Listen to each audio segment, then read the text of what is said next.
അത്യാവശ്യത്തിന് മാത്രമേ ഞാൻ ആയുധം എടുക്കൂ. എടുത്താ പിന്നെ തീർത്തിട്ടേ മാറൂ. എന്താടോ പ്രതാപവർമ്മേ, വീരശൂര പരാക്രമികളായ മകളെയും മരുമോനെയും കൊണ്ട് താൻ എന്നെ പേടിപ്പിക്കാമെന്ന് കയറിയതാണോ? അങ്ങനെ പേടിക്കുന്നവനൊന്നും അല്ല ഈ അനന്തംപിള്ള. താൻ എന്തിനാടോ എഴുതാപ്പുറം വായിക്കുന്നേ? ഒരു യുദ്ധത്തിനും വന്നവരല്ല ഞങ്ങൾ. ഒരു വലിയ കാര്യത്തിന് തന്നെ ഒന്ന് ക്ഷണിക്കാൻ വേണ്ടി വന്നതാ. താൻ വിചാരിക്കുന്നുണ്ടാവും എന്റെ മകളുടെ കല്യാണമൊക്കെ കഴിഞ്ഞു പോയതല്ലേ, പിന്നെ എന്തിനു ക്ഷണിക്കാൻ വന്നു എന്ന്. ഞാൻ അതല്ലേ ആലോചിക്കുന്നത്. തന്റെ ശവവടക്കിന് ക്ഷണിക്കാൻ തനിക്ക് വരാൻ പറ്റില്ലല്ലോ. ഡോ, സംസാരം മര്യാദയ്ക്ക്. തിണ്ണമെടുക്ക് കാണിച്ചാ തിരിച്ചും പ്രതീക്ഷിക്കാം 10 ഇരട്ടിയായി. രാജു പോട്ടെ. കാട്ടുപോത്തിന്റെ നാവിന്ന് ഗീതാസൂക്തം പ്രതീക്ഷിക്കുന്നത് തെറ്റല്ലേ രാജു? പ്രതാപവർമ്മേ, വന്ന കാര്യം എന്താണെന്ന് വെച്ചാ അത് മര്യാദയ്ക്കങ്ങ് പറഞ്ഞിട്ട് പോ. വഴക്കിന് വന്നാൽ അനന്തംപിള്ളയും ഒട്ടും അങ്ങോട്ട് പിറകോട്ടല്ലാന്ന് തനിക്കറിയാലോ. ഞാൻ പറഞ്ഞല്ലോ, വഴക്കിനൊന്നും വന്നതല്ല. ഒരു നല്ല കാര്യത്തിന് തന്നെ ക്ഷണിക്കാമെന്നതാ. ബാക്കി എന്റെ മോള് ഋതിക വർമ്മ പറയും. അവളാണിപ്പോ ഞങ്ങളുടെ പൊളിറ്റിക്കൽ അഡ്വൈസർ. പൊളിറ്റിക്കൽ അഡ്വൈസറോ? ഈ പ്രാഞ്ചി നടക്കുന്ന കൊച്ചുകൂട്ടിയോ? ഡോ, നിർത്തറോ. പോകുന്നതിന് മുമ്പ് ഇയാള് 2 എണ്ണം ചോദിച്ച് മേടിക്കും. പ്രായമായവരെ തല്ലുന്നത് മഹാപാപമാണെന്ന് എന്റെ അച്ഛൻ മിസ്റ്റർ വേണു പറയുന്ന.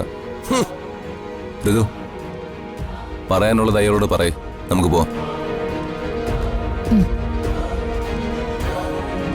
മിസ്റ്റർ അനന്തംപിള്ളെ, നിങ്ങൾ തകർത്ത ഒരു പ്രസ്ഥാനമില്ലേ, ഒരു വലിയ രാഷ്ട്രീയ പ്രസ്ഥാനം. എന്റെ അപ്പൂപ്പനും അച്ഛനും മറ്റ് 10,000-കണക്കിന് പേരും കൂടി ചേർന്ന് ചോരയും നീരും വറ്റിച്ച് കെട്ടിപ്പടുത്ത പ്രസ്ഥാനം. ഞങ്ങൾ ആ പ്രസ്ഥാനത്തിന് പുതുജീവൻ നൽകുക. കൊടിയുടെ നിറം മാറില്ല, ചിഹ്നം മാറും. വീഞ്ഞും കുപ്പിയും പഴയത് തന്നെയാ. പക്ഷേ പണ്ട് അതിനുണ്ടായിരുന്ന തന്നെ പോലത്തെ ചില കീടങ്ങളെ ഞങ്ങൾ എടുത്തങ്ങ് പുറത്തു കളഞ്ഞു, അത്രേ ഉള്ളൂ. നാളെ അതിന്റെ ഔദ്യോഗിക പ്രഖ്യാപന ചടങ്ങാ.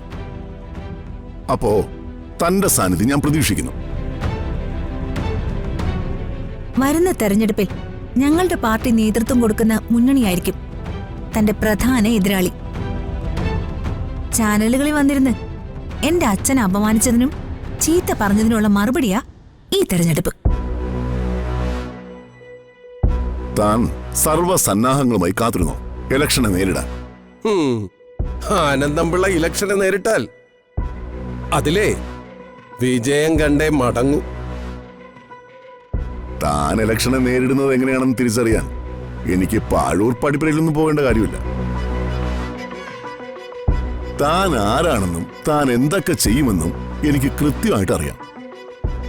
അപ്പോ ബാക്കിയെല്ലാം അങ്കത്തട്ടിൽ. എന്തായാലും ഋതിക മഹാദേവവർമ്മയുടെ കൊച്ചുമകളും പ്രതാപവർമ്മയുടെ മകളും തന്നെ. സംശയമില്ല, വാക്കു പാലിച്ചു. ഒരു ഫിനിക്സ് പക്ഷിയെ പോലെ വർമ്മ പറന്നു വരാൻ കാരണക്കാരി തന്നെയും മോള് തന്നെയാ.